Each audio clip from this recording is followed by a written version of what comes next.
안녕하십니까? 행복한 안식입니다. 감사합니다. 오늘 믿음의 가정의 아름다운 찬양을 통하여 우리의 심령을 하나님께로 인도하여 주심을 감사드립니다. 오늘은 교과 공부를 하고 이렇게 나오는데 어떤 분이 몇 분이 저희 그러세요. 오늘은 2층에서 찬양을 듣는데도 좋네요. 그러세요. 그 울림이 얼마나 좋은지, 그 가사의 전달이 얼마나 행복한지 오늘 우리의 심령을 다시 한번 하나님께 드리게 되는 귀한 예배의 시간이 되기를 간절히 바랍니다. 특별히 가정의 달, 또 오늘 우리의 생명이 있음을 하나님께 영광이 되게 하시고, 또 오늘 우리가 찬양을 듣고 나는 것처럼 우리의 기도가 눈물을 흘릴 때나 기뻐할 때나 하나님을 향하는 기도의 시선이 흔들리지 않게 되기를 간절히 소망합니다.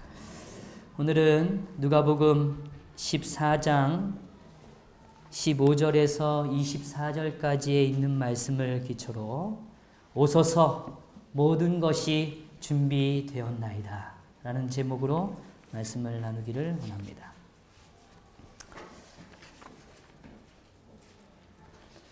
오늘 먼저 성경의 본문을 제가 좀 앞부분을 먼저 읽어드리길 원합니다. 누가복음 14장 15절부터의 말씀입니다. 함께 먹는 사람 중에 하나가 이 말을 듣고 이르되 무릇 하나님의 나라에서 떡을 먹는 자는 복되도다 하니, 이르시되 어떤 사람이 큰 잔치를 베풀고 많은 사람을 청하였더니 잔치할 시각에 그 청하였던 자들에게 종을 보내어 이르되 오소서 모든 것이 준비되었나이다 하매 다 일치하게 사양하여 한 사람은 이르되 나를 밭을 샀음에 아무래도 나가 보아야 하겠으니 청컨대 나를 양해하도록 하라 하고, 또 한 사람은 이르되 나는 소 5겨리를 샀음에 시험하러 가니 청컨대 나를 양해하도록 하라 하고, 또 한 사람은 이르되 나는 장가 들었으니 그러므로 같이 못하겠노라 하는지라. 종이 돌아와 주인에게 그대로 고하니 이에 집주인이 노하여 그 종에게 이르되 빨리 시내와의 거리와 골목으로 나가서 가난한 자들과 몸 불편한 자들과 맹인들과 저는 자들을 데려오라 하니라. 아멘. 당시의 유대인들에게는 그들이 갖고 있는 고정관념이라고 표현하는 매우 중요한 생각들이 있었습니다. 그들이 갖고 있는 이 의식의 한 단면의 그림은 어떤 그림인가 하면, 이 유대인들은 매해마다 그들이 느끼는 중요한 절기를 경험했습니다. 오늘 우리가 어버이날을 기념하고 스승의 날을 기념하고 또 어린이날을 기념하듯이, 어떻게 보면 그 당시에 그 민족적 정서에 의한 우리가 잘 아는 구약적인 기초하에 절기들을 맞이하게 되죠. 그 절기에 우리는 잘 알고 있는 유월절, 또 오순절, 초막절, 그 외에 많은 절기들을 성경은 묘사해 줍니다. 이러한 절기들은 그들에게 있어서 영생의 축복의 표상으로 남겨져 있었습니다.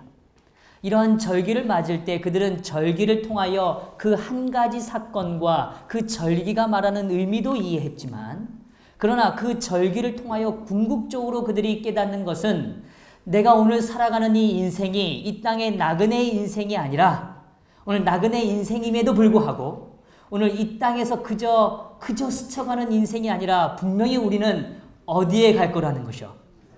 천국, 하늘에 도달할 것이라는 아주 분명한 믿음을 가졌던 사람들이 유대인이었습니다. 그러니 유대인들은 절기를 맞이할 때마다 그 절기마다의 특별한 의미도 있었지만, 그 절기를 통하여 어디를 꼭 기억했다고요? 하늘. 하늘에 도달할 그들의 영원한 왕국에 대한 기대감이 그들에겐 있었던 것이죠. 그런데 그들이 그렸던 그림은 우리가 생각했던 것처럼 모든 사람이 이사야서에 표현하는 것처럼 가난한 자나 부유한 자나 또 연약한 자나 능력 있는 자나 모두가 함께 누리는 풍요의 아름다운 천국을 묘사한 게 아니고, 그들이 묘사했던 이 단면적인 절기를 통하여 표현되어지는 그들의 하늘의 모습은 어떤 모습인가 하면, 오늘 아름다운 식탁에 둘러 앉죠. 그러나 그 둘러앉는 대상과 그것을 바라보는 대상이 구별되는 장면입니다. 그리고 그걸 바라보는 대상이 있는 것뿐만 아니라 아예 그 자리에 오지 못해서 멀리서 그 가정 혹은 그 잔치 자리를 멀리서 담 너머로 그 소리를 그저 들어야 하는 그런 이방인의 모습까지를 그들은 묘사했다는 것입니다. 그래서 이방 사람들이 문 밖에 서서 부러운 모습으로 이 유대인들이 누리는 그 잔치의 부러움을 갖고 바라보는 것을 의식하면서 그걸 기억하면서 자기에게 놓여진 아름다운 잔치를 먹는 것이 그들이 꿈꾸는 어디예요? 천국입니다. 좀 잔인하지 않아요? 그들은 그렇게 이해했다는 것이죠.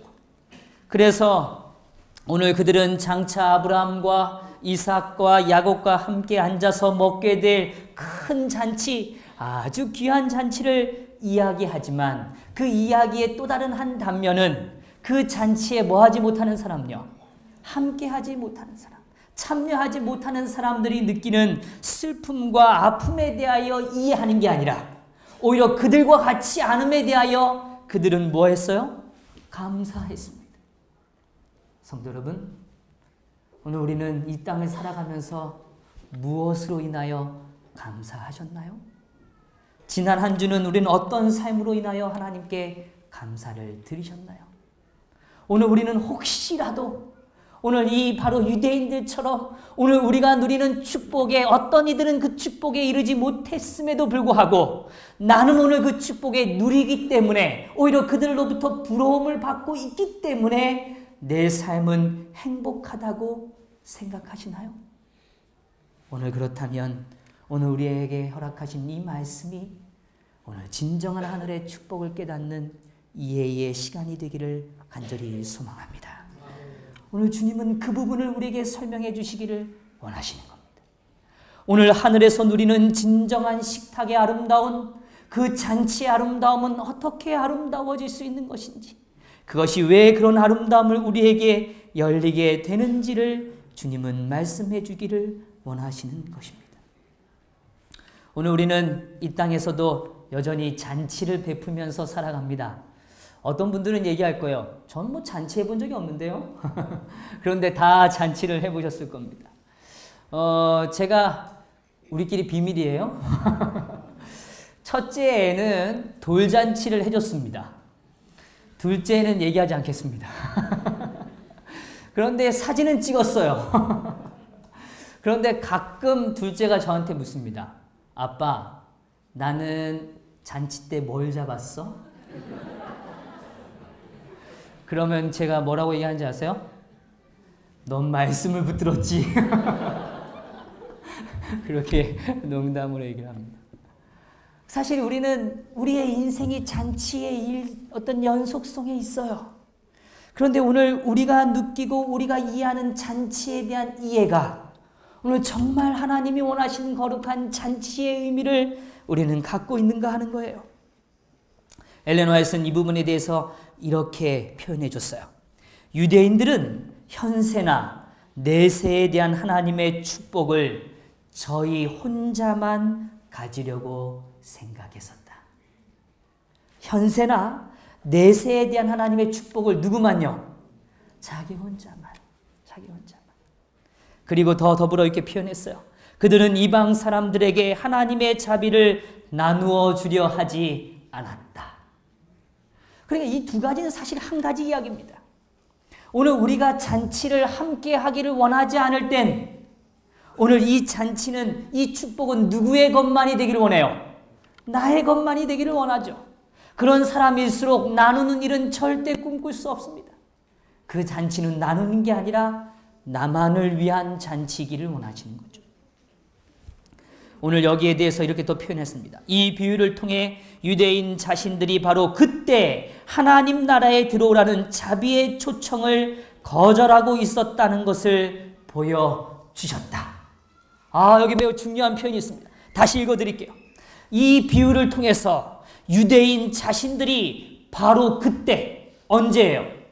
잔치에 참여하고 있는 그때, 그들이 절기를 맞이해서 오늘 영원한 생명이 자신의 삶에 이르러 올 것이라고 믿고 있는 바로 그때 하나님 나라에 들어오라는 자비의 초청을 뭐하고 있었다고요? 거절하고 있었다. 그들은 이 땅에서 잔치를 누리고 있어요. 그 잔치의 의미도 이야기하고 있습니다. 그러나 막상 오늘 그들이 누려야 되는 진정한 하늘의 잔치에 이룰 수 없는 거절함의 시간을 가지고 있다는 것입니다. 참 불행하죠. 축복을 누리고 있는데 그 축복을 축복으로 이끌어가지 못하는 삶이죠. 성도 여러분, 오늘 저는 결론부터 좀 말씀을 드려보려고 그래요. 오늘 우리가 누리는 축복이 하나님의 영원한 축복으로 향하는 거룩한 축복이 되기를 간절히 바랍니다. 우리 성도님들의 삶의 매 순간 다가오는 하나님이 부어주시고 허락하시고 오늘 우리가 누리게 하시는 하나님의 은혜의 축복들이 경험되어지실 때 누리신다고 느껴지시는 그 지점이야말로 그 축복이 하나님의 그 위대한 축복에 이르는 진정한 축복이 되시기를 간절히 바랍니다. 하나님은 그러한 인생이 되기를 원하시는 거예요. 오늘 잔치는 베풀어졌습니다. 오늘 지난 시간에 제가 말씀드린 것처럼 우리는 거룩한 순환의 인생을 살아야 합니다. 오늘 우리에게 이 어버이날을 지나면서 우리가 가족의 그 따뜻함을 느끼고 그 소중함을 느끼는 건 오늘 누군가가 그 거룩한 순환의 역사를 시작했기 때문이죠. 오늘 우리의 어머니와 우리의 아버지가 자신을 희생하셔서 오늘 우리를 낳아주시고 길러주신 그 위대한 사랑의 순환이 있었기 때문에 오늘 우리는 그 축복을 누리고 사는 것입니다. 그런데 오늘 그 축복을 나만을 위한 것이라고 붙들고 살아간다면 우리는 그 축복을 누리는 또 다른 순환에 서지 못하게 되는 것이죠. 오늘 주님은 우리의 삶이 거룩한 순환의 역사를 여전히 이끌어가기를 원하시는 것입니다. 우리의 삶이 하나님의 위대한 초청 안에 머물러 있기를 원하는 것이죠. 그러나 그 초청은 분명 우리의 낮은 삶을 높은 삶으로 옮기시면서 하나님의 영광을 보게 하는 역사를 경험해 주실 것입니다. 오늘 그 역사는 오늘 궁극적인 한 가지 주제 앞에 도달한다고 지난 시간 말씀드렸어요. 우리는 받았다면 뭐하는 삶이 되어야 된다고요? 나누는 삶이요. 오늘 부모님의 사랑이 더 분명히 기억되시고 더 간절해지신다면 오늘 그 마음을 그저 부둥켜 앓고 그래 난 사랑받은 존재였지라고만 말하는 게 아니라 오늘 누군가에게 그 받은 사랑을 나누시는 삶이 될 때 오늘 우리는 축복을 또 다른 축복으로 이끌어가는 삶이 되는 것입니다. 오늘 주님께서 이렇게 더 말씀해 주셨어요. 이 백성들은 이와 같이 남을 진정으로 대접하는 기쁨을 배움으로 1년 내내 고아와 과부와 가난한 자를 돌보게 되어 있었다. 그들이 그 절기를 경험하는 이유는 오늘 의미 있는 하나의 시간의 지점들을 통과하는 이유는 그 지점들을 통과할 때 그들이 진정으로 남을 대접하는 기쁨을 뭐 하길 원하셨다고요? 배우기를 원하셨다는 것입니다. 오늘 우리가 축복을 누리고 있다면 그 축복을 통하여 오늘 누군가에 대하여 우리가 삶을 나누는 기쁨을 배우시게 되기를 간절히 바랍니다. 제가 오늘 어제였죠? 어제 맞죠? 어제 카네이션을 2개 받았습니다. 너무 행복했어요. 한 아이는 자기의 용돈을 모아서 카네이션을 샀어요. 한 아이는 직접 자기가 만들었습니다. 근데 둘 다 너무 행복하더라고요. 어떻게 비교할 수 있겠어요? 그런데 오늘 그 아이들의 마음속에 오늘 하나님은 심겨주시는 거죠. 오늘 자신의 받은 사랑을 다시 표현할 때 자신의 인생이 얼마나 가치 있는지를 깨달아 간다는 것을 말이죠. 오늘 우리의 삶도 역시 마찬가지입니다. 그래서 더 이렇게 표현하셨어요. 이스라엘 백성에게 준 영적 축복은 이 백성에게 생명의 떡을 주신 것은 그들로 그것을 세상에 나누어 주도록 하시기 위함이었다. 뭐 하시기 위해서요? 나누어 주시기 위해서요. 오늘 제가 조금 더 구체적으로 얘기 드리죠. 오늘 이 설교를 듣고 오늘 이 말씀을 듣고 집으로 돌아가셔서 나누시는 분이 계시고 나누지 않으시는 분이 계실지 모르겠어요. 그런데 진짜 하나님을 아는 삶은 나눌 때 경험되어지는 것입니다. 오늘 이 말씀을 꼭 기억해 주세요. 오늘 돌아가셔서 실제로 뭐 하실 때요? 나누실 때요. 그게 아무리 작은 자라도 괜찮아요. 아무리 작은 것이라도 괜찮아요. 우리가 어젯밤에도 말씀드렸지만 우리에게 작은 것일지라도 뭐 할 때요? 나눌 때. 하나님은 오늘 그 나눔을 통하여 우리의 삶을 새롭게 해 주실 것입니다. 저는 오늘 이 본문 가운데 이 15절의 말씀을 조금 더 자세히 좀 주목해 보려고 합니다. 성경을 좀 돌아가 볼까요? 오늘 누가복음 14장 15절에 이렇게 표현되어 있어요. 같이 한번 읽어보죠. 14장 15절 준비되셨죠? 시작. 함께 먹는 사람 중에 하나가 이 말을 듣고 이르되 무릇 하나님의 나라에서 떡을 먹는 자는 복되도다 하니. 이 표현이 조금 제가 읽을 때는 좀 선뜻 잘 이해가 잘 되질 않았어요. 그렇지, 하나님의 나라에서 떡을 먹는 건 복된 일이지. 근데 뭐 그걸 굳이 이렇게 또 설명할까? 라는 생각이 조금 들었습니다. 근데 제가 이 말씀을 좀 자세히 살피면서 깨달은 좀 하나님의 은혜가 있었어요. 첫 번째 이 15절은 원래는 함께 먹는 사람 중에라고 시작하는 게 아니고 원래 가장 먼저 등장하는 단어는 들었다라는 단어입니다. 듣고라는 단어가 중간쯤 우리는 한글 성경에 등장하잖아요. 그런데 원어 성경에서는 뭐가 더 먼저 앞에 나온다고요? 들었다. 그러니까 이거를 좀 원어 성경을 그대로 제가 풀어서 조금 읽어드리면 이런 겁니다. 들었습니다. 그러나 기대어 누워있는 한 사람은 말했습니다. 그가 자신에게 혹은 그들에게 오늘 이 축복을 누리고 있는 것은 복되다고 이렇게 말하는 것입니다. 다시요. 그러니까 이 표현의 문장을 조금 다시 설명하면 여기 등장하는 한 사람이 있죠. 근데 이 사람은 먼저 뭐 한 사람이냐면 오늘 예수님께서 그들에게 선언하셨던 오늘 받는 기쁨과 나누는 기쁨이 얼마나 위대한지를 설명하셨던 그 앞절의 이야기를 이 사람은 뭐 했어요? 들었습니다. 분명히 그 말씀을 들었어요. 그런데 들었습니다. 그러나 라고 이야기하는 겁니다. 들었지만 오늘 그 말씀에 순종해서 자신을 채우고 나누는 게 아니라 오늘 그는 들었음에도 불구하고 자신이 누리는 그 축복에만 집중하고 있었다는 것이죠.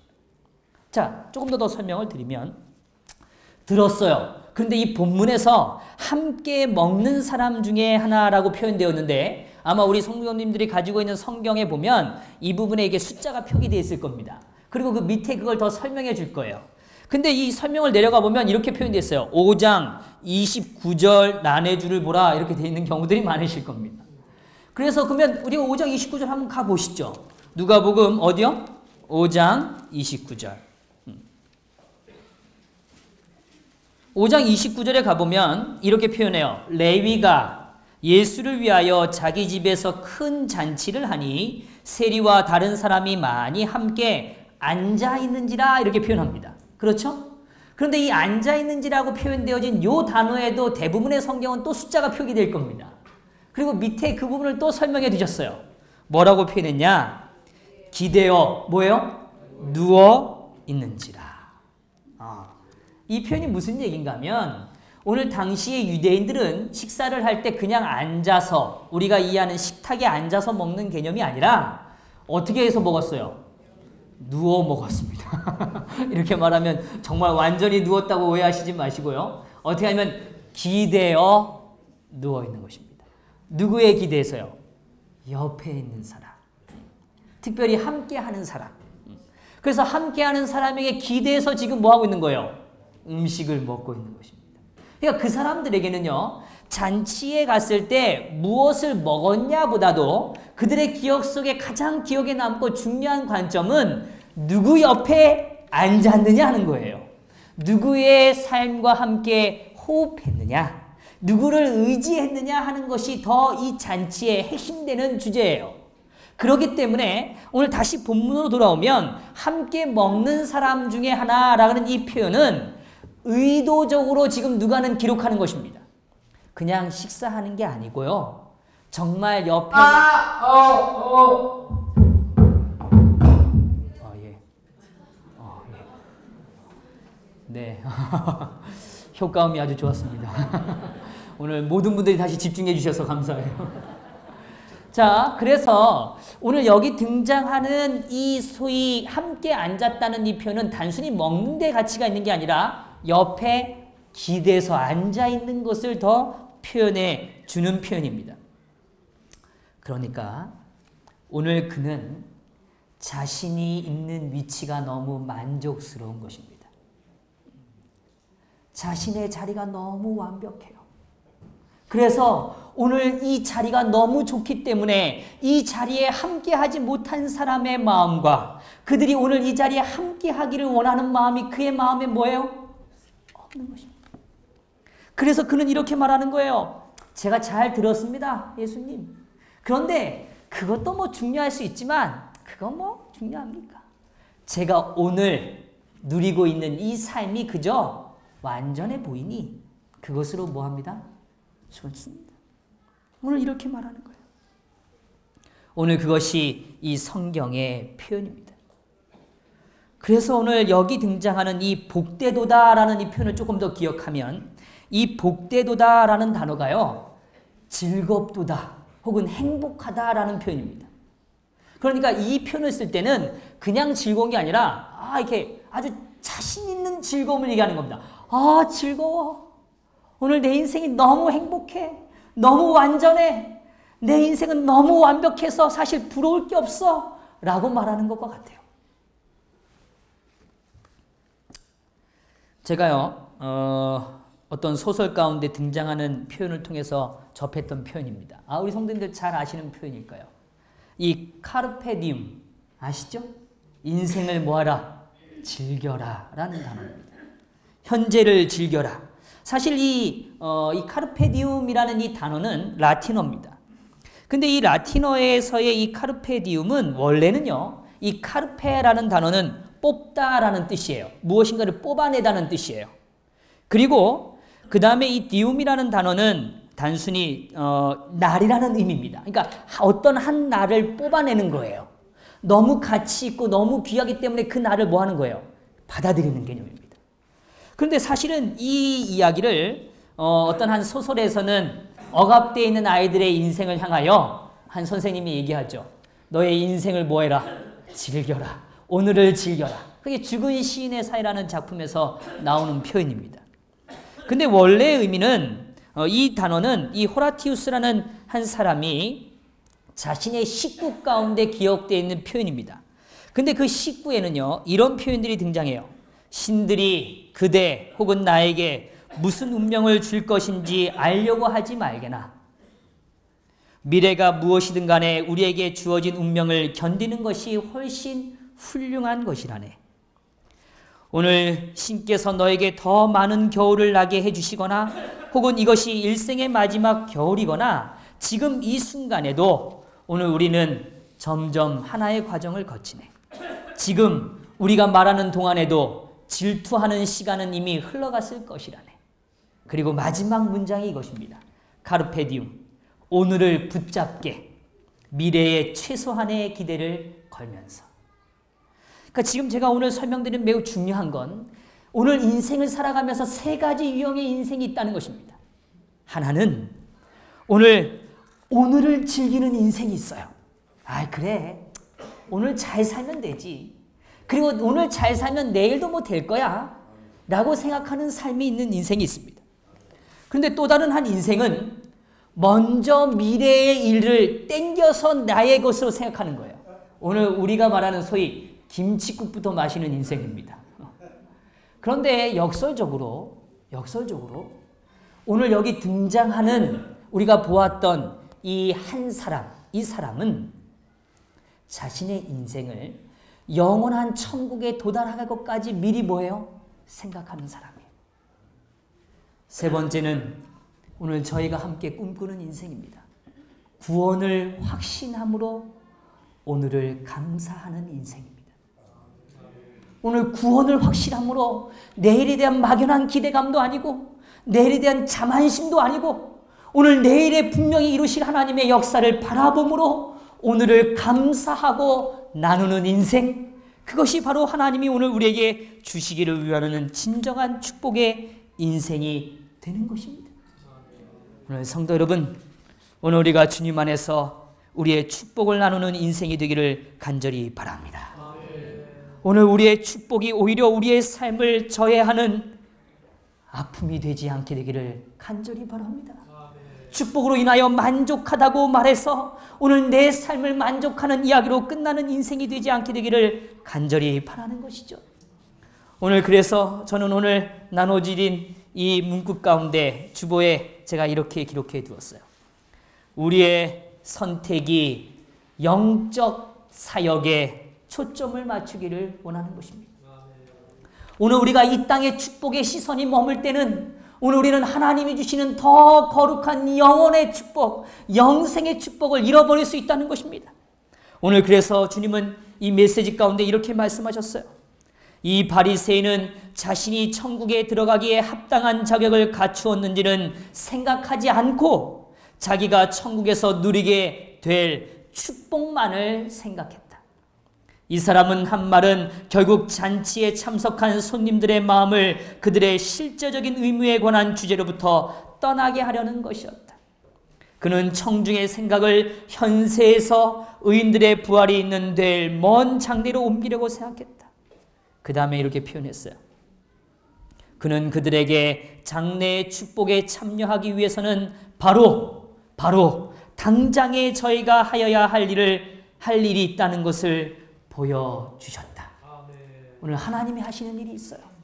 오늘 우리의 구원은 분명하죠. 그러나 오늘 우리의 구원받은 자의 삶이 오늘 우리는 어떤 삶을 살아야 되는지를 주님은 말씀해 주고 계신다는 것입니다. 단순히 오늘 나의 이익만을 누리는 인생은 하나님의 영원한 축복을 누릴 수 없게 된다는 것이죠. 오늘 두 번째로 오늘 우리의 선택이 영적인 성장에 초점을 맞추게 되기를 간절히 바랍니다. 오늘 우리가 갖고 있는 우리의 삶에 대하여 핑계하는 인생이 되지 않게 되기를 간절히 바라요.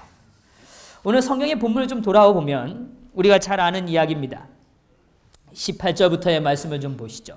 잔치에 다 청함을 받았어요.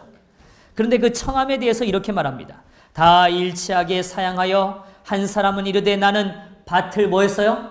샀어요. 아무래도 나가보야겠다고 얘기해요. 또 그 다음 사람들이 19절 또 한 사람은 이르되 나는 소 5겨리를 뭐 했어요? 샀어요.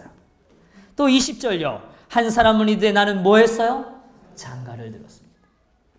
이 세 가지가 다 충족되면 어떠시겠습니까? 너무 완벽한가요? 생애의 터전도 있고 또 삶의 피로를 채울 수 있는 부도 있고 또 오늘 자신의 아름다운 가정도 꾸리고 뭐 이만큼이면 초원에 집을 짓고 살아가는 것과 비교가 되지 않겠습니까? 아주 아름다운 장면이죠. 그런데 오늘 실물 가운데서는 분명히 이렇게 말합니다. 오늘 제가 나눠드린 우리 함께 보는 이 성경 우리 주보에 보면 이렇게 표현해요. 이러한 핑계는 어느 하나도 불가피한 사유에 근거하고 있지 않았다. 밭에 불갑을 나가 보아야 하겠다라고 한 사람은 이미 그 밭을 뭐 한 사람이에요? 산 사람입니다. 밭을 이미 샀어요. 밭을 사야 되는 사람이 아닙니다. 밭을 이미 뭐 한 사람이라고요? 산 사람이라고. 저에게 이런 질문을 하지 않으시면 좋겠어요. 목사님, 저는 아직 밭을 못 사서요. 설마 이렇게 말씀 안 하시겠죠? 그 다음에 이렇게 표현했습니다. 그가 급히 가서 그것을 본 것은 그의 관심이 그가 산 토지에 뭐 했다는 거예요? 집착. 오늘 우리의 인생의 관심이 어디 있는가를 주님은 물으시는 겁니다. 두 번째요. 소 역시 이미 사놓은 것으로 그 소를 시험한다는 것은 그것을 산 사람의 흥미를 만족시켜 보겠다는 것에 불과했다. 소도 역시 마찬가지입니다. 소를 사야 된다는 과정이 아닙니다. 소를 이미 그는 뭐 했다는 거예요? 샀다는 것입니다. 그런데 오늘 소를 통하여 자신의 흥미를 만족시키기를 원했다는 것입니다. 세 번째, 핑계는 또 이렇습니다. 장가를 들었다는 사실이 그 잔치에 참석하지 못할 이유가 되지 않았다. 그의 아내 역시 잔치에 참석하는 것을 환영했을 것이다. 그러나 이 사람은 즐거움을 누릴 자신의 계획이 따로 있었고 그 계획이 자기가 참석하기로 약속한 잔치보다 더 좋다고 생각했다. 오늘 그 다음 말씀 제가 더 읽어드려요. 그는 그 거룩한 잔치에서보다도 다른 사교적 모임에서 즐거움을 찾는 데 익숙해 있었다. 그는 다른 사람들처럼 용서하라고 말도 하지 않았고 또 거절할 때 예를 갖추지도 않았다. 세 번째 사람은 더 특별한 어떤 모습을 보여요. 가지 못하겠노라라는 말은 나는 갈 마음이 없다는 말에 가면을 씌운 것에 불과한 것이다. 잔치를 준비한 주인은 그들의 이 같은 신통치 않은 핑계를 당신의 초청에 대한 모욕으로 여기신다. 아멘. 성도 여러분, 하나님이 허락하시는 잔치에 핑계하지 않게 되기를 간절히 바랍니다. 영적인 일에 오늘 우리의 시선이 머물러 있고 오늘 그 영적인 성장을 위하여 오늘 우리의 삶이 사용되어지는 거룩한 시간으로 꼴지어지게 되기를 간절히 바랍니다. 오늘 하나님은 그걸 원하시는 것입니다. 오늘 우리의 삶이 이 땅의 축복을 누림으로 그저 이 땅에 머물러 있는 인생이 아니라 꼭 하늘을 향하여 걸어가는 위대한 축복의 인생이 되기를 간절히 소망합니다. 오늘 그래서 마지막 세 번째로 우리의 선택은 영적인 즐거움에 초점을 맞추게 되기를 간절히 바랍니다. 세상의 즐거움에 우리의 초점이 멈춰 있는 게 아니라 어디예요? 영적인 즐거움이에요. 오늘 그 기쁨을 나누는 즐거움에 우리의 삶이 있게 되기를 간절히 소망합니다. 오늘 사랑하는 성도 여러분, 우리는 이미 하나님의 잔치에 와 계신 분들이세요. 오늘 그 잔치에서 오늘 우리는 이 아름다운 안식일을 누리고 있죠. 우리는 이미 들었고 하나님을 의지하여 이 평안을 누리고 살아가고 있습니다. 이제 오늘 우리는 우리의 주변을 향하여 우리의 시선을 옮겨야 할 때가 된 것이죠. 오늘 주변의 많은 사람들을 향하여 나아가는 거룩한 삶이 되시기를 간절히 바랍니다. 여기 이렇게 표현했어요. 그리스도께서는 그의 사자들에게 골목과 산울에 있는 사람들, 곧 세상에서 가난하고 비천한 사람들에게로 가라고 명령하셨다. 궁정함과 큰 도시의 골목길과 시골 외딴 길에서 교회와의 연락이 전혀 없는 고족하게 살아가면서 하나님께서 자신들을 잊으셨다고 생각하는 가족들과 개인들이 있는데 그들은 낯선 땅에서 나그네 된 자들이다. 그들을 어떻게 구원해야 얻을 수 있는지를 알지 못한다. 오늘 그들을 찾아가라고 주님은 말씀하고 계시는 것입니다. 아무리 연약한 자들일지라도 하나님은 그 역사에 함께해 주실 것입니다. 제가 사실은 지난 한 달 동안 이렇게 지내면서 저희 성도님들에게 진짜 감사한 일이 있습니다. 그것은 무엇인가 하면 안식일 오후가 되면요, 우리 성도님들의 아름다운 이 사역이 너무 행복해져요. 우리 성도님들이 정말 연약해 보이고 어떻게 보면 외로워 보이는 사람들을 직접 찾아가셔서 방문하시고 그들에게 말씀을 전하시고 함께 하시는 모습을 접할 땐 너무너무 제 마음이 뜨거워집니다. 오늘 그들은 어떻게 보면 연약해 보이는 사람일지 모르죠. 그러나 오늘 분명히 하나님께서는 말씀하십니다. 오늘 그들을 찾아가라고 말씀하십니다. 그리고 오늘 그들을 통하여 하나님은 또 다른 귀한 역사를 펼치실 거라고 이야기해 주고 계십니다. 오늘 우리의 사역과 오늘 우리 태능교회가 나누는 아름다운 이 사역들이 하늘 안에서 더 아름답게 빛나는 거룩한 삶이 되시기를 간절히 바라면서 말씀을 마치겠습니다.